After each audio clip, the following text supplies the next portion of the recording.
Bit Linda Davenport.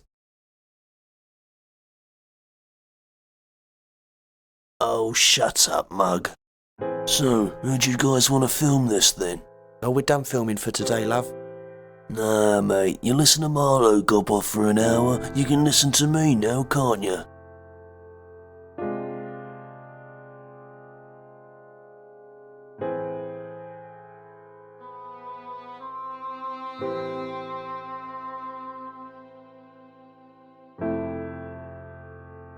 Nothing important.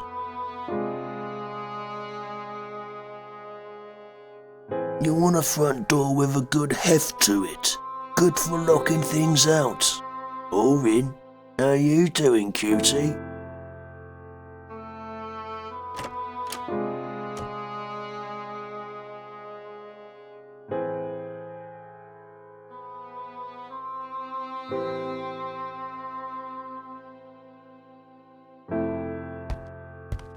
His dad gave him that trophy, then ran away, leaving Emily to raise Marlo. The silly head stuff didn't start happening till Dad clobbing him round the head during boxing training. The condition lay dormant until then. Dad couldn't live with a freak child and left us to struggle. It was an accident, it wasn't his fault. He couldn't live with the guilt, that's why he left. It was his fault, you silly-headed idiot. We'll never forgive him. I wish we could just talk to him. Yeah, I wish we could just talk to him. You're pathetic, Marlo.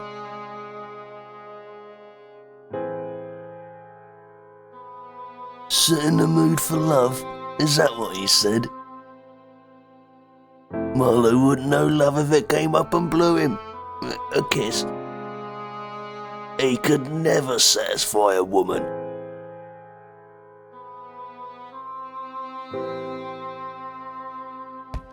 Dad used to read Marlo this book every night. The story of Frankie Fletcher, the boxer who trained for every bout by fighting live sharks. Dad thought it would teach Marlo to be brave like Frankie Fletcher. Instead, all Marlo thought about were the poor sharks who all suffered first-round knockouts. The details are quite lurid. Apparently, he hit one of them so hard they coughed up a license plate. Yeah, that's right, like in Jaws. No, it's all true.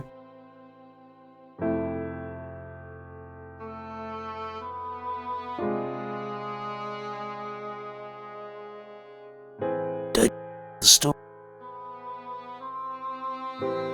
Yeah, no.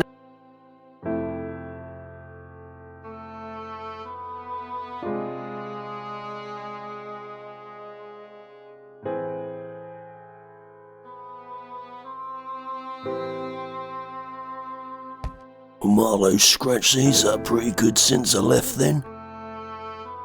He used to love playing with the stray cats in our old neighbourhood. He played out for hours with them, right until the nights went bitter. But it used to break Marlo's heart watching those poor things shiver through the winter. Dad would never let him in, no matter how much Marlo begged. He hated cats. The poor Marlo, when he closed his eyes to sleep, all he could see was shivering cats. Then once Marlo transformed into one, well, that's when Dad took off. He must have really hated cats.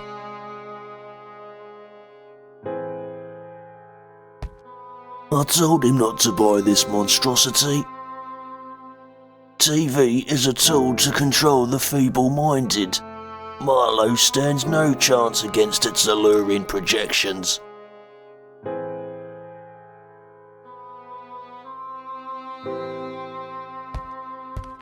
Oh, some of the rubbish he used to play on here. Christ, what an absolute waste of time.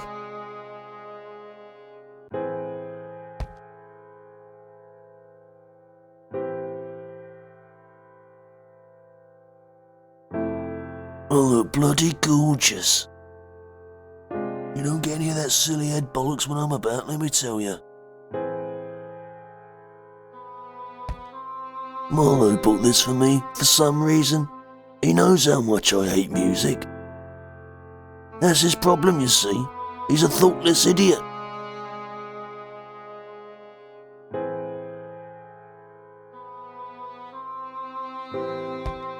Oh, bloody hate movies.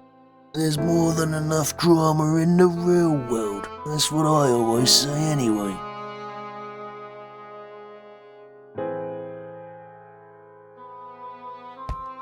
Let's have a look, see what we missed.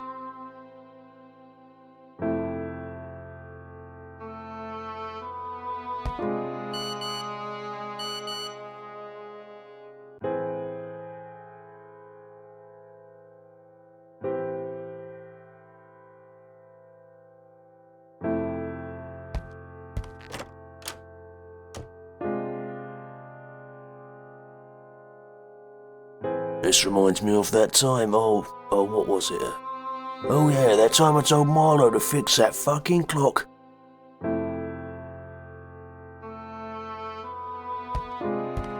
And Marlo used to leave me soppy messages on here. Oh, here's one, a poem.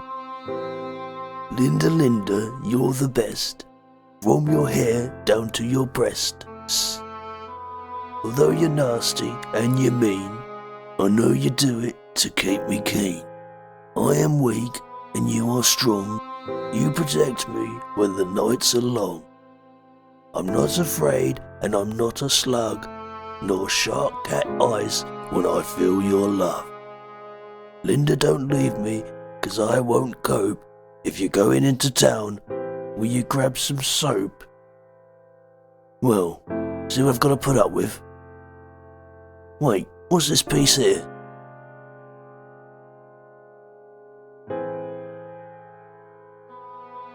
Dad's Plur 07821? What the bloody hell could that mean then?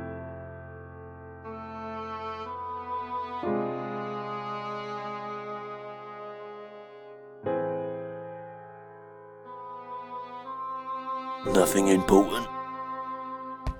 Did he tell you about my cheesy peanut butter addiction? No, good, 'cause it's not true. It's not an addiction.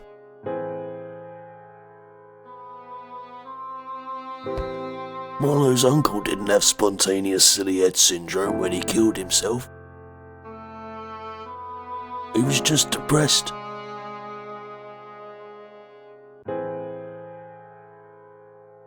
I've always hated cooking.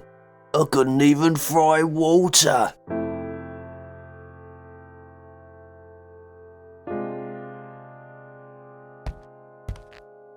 I'd have that, but I'm on a rather strict diet.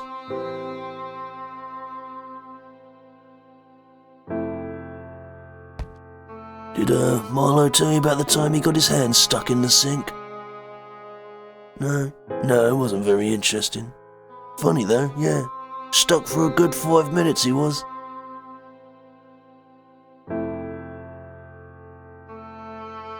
Who the fuck is this kitchen built for?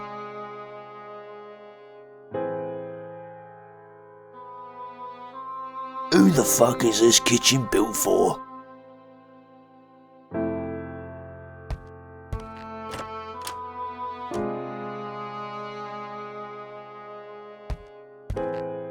Although I'm an amazing model, my real passion lies in painting.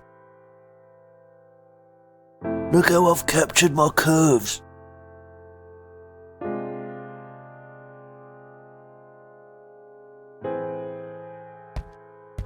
It's full of rubbish, that. Not much else to say on the matter, really. It's just a bin.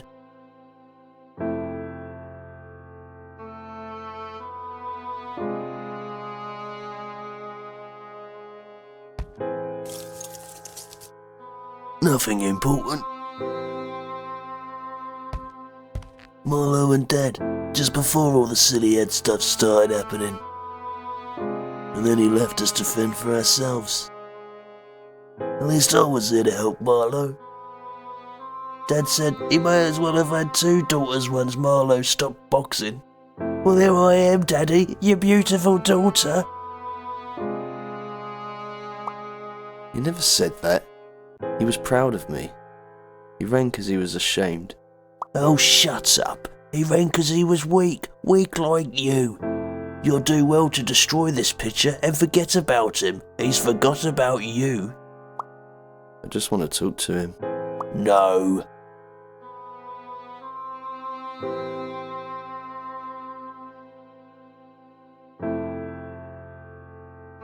All I can see is a couple of losers.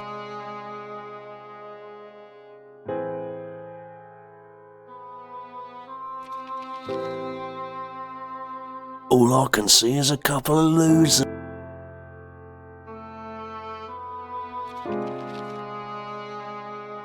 All I can see is a couple of losers.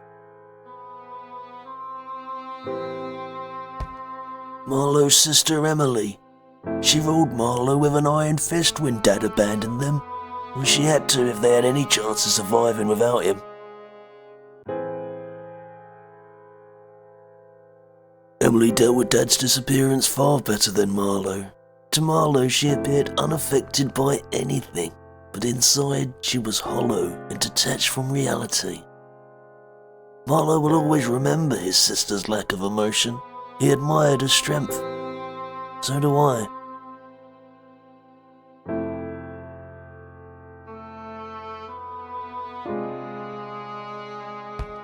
Oh, ain't that nice of him to keep that gorgeous photo of me? Oh, you're so fat.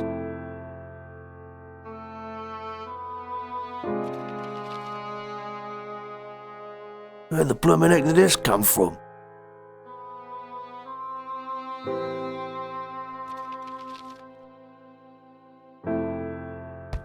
You better stop sniffing my knickers, Marlo. You hear me?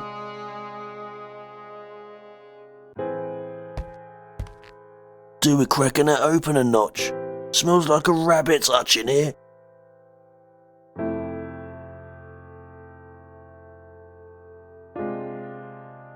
Marlo used to cry his eyes out every night after Dad left.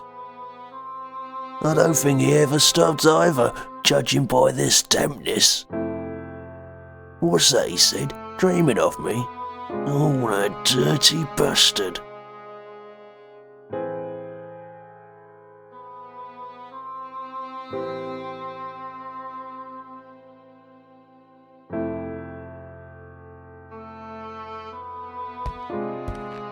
Everything seems to be in order.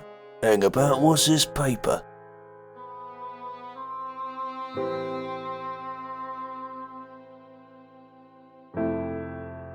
None number 453787. What is this, some kind of code?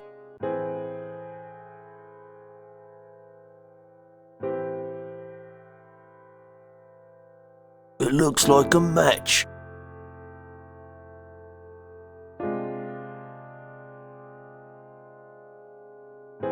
It's not a cryptic code, it's a phone number. The one I tore up. We should call Dad. We should shut up. You should shut up.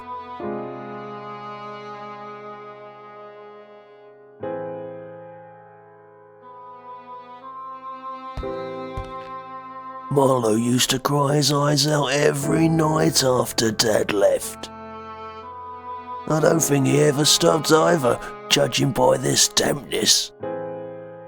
What's that he said? Dreaming of me? Oh, that dirty bastard. You should stop Marlo dreaming of me. I could make a prick joke, but I'm sure I made one earlier. I don't want to flog it.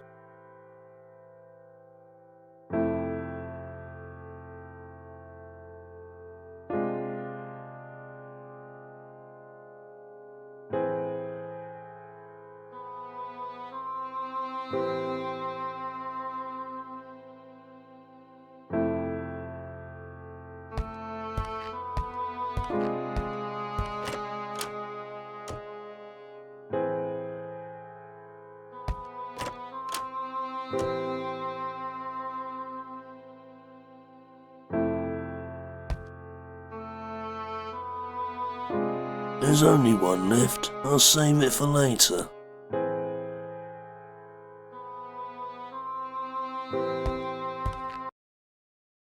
Oh, I've been waiting all day for this. Yeah, go on. Yeah, don't worry about my privacy or anything.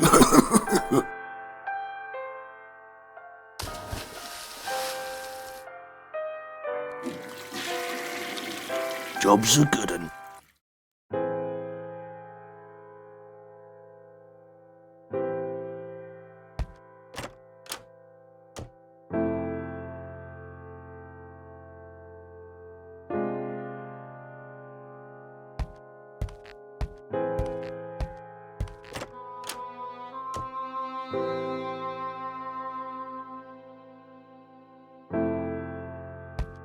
Fine, talk to him then. You'll only be disappointed, Marlo.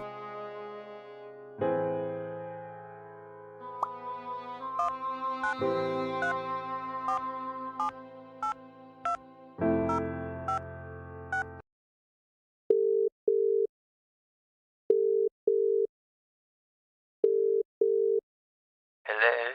Dad? Marlo, it's so good to hear your voice. You didn't have to leave, Dad. It wasn't your fault. I'm so sorry, Marlo. You were too young to understand. I do understand. You feel guilty for causing my silly heads. The uppercut may have triggered it, but something else would have eventually. I never blamed you. Oh, Marlo, that wasn't why I left. Switch to video call. I think you're old enough to understand now.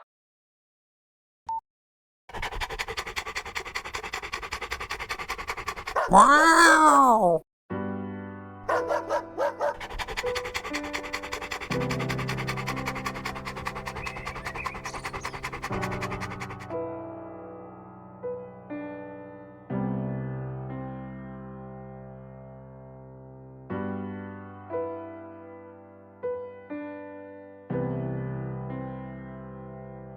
Great show, Doc. Thanks for putting us in touch with Mr. Davenport. It made for fascinating television. No problem. I think I find all of my clients are quite fascinating. Do you have anybody else for me? Well, what about John here? I've just sewn his foot to his stomach.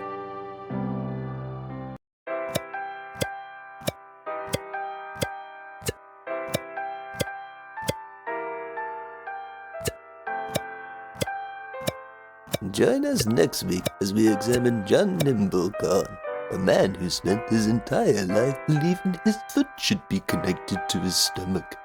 His dream finally comes true as he becomes the same person on the outside as the inside. Good night.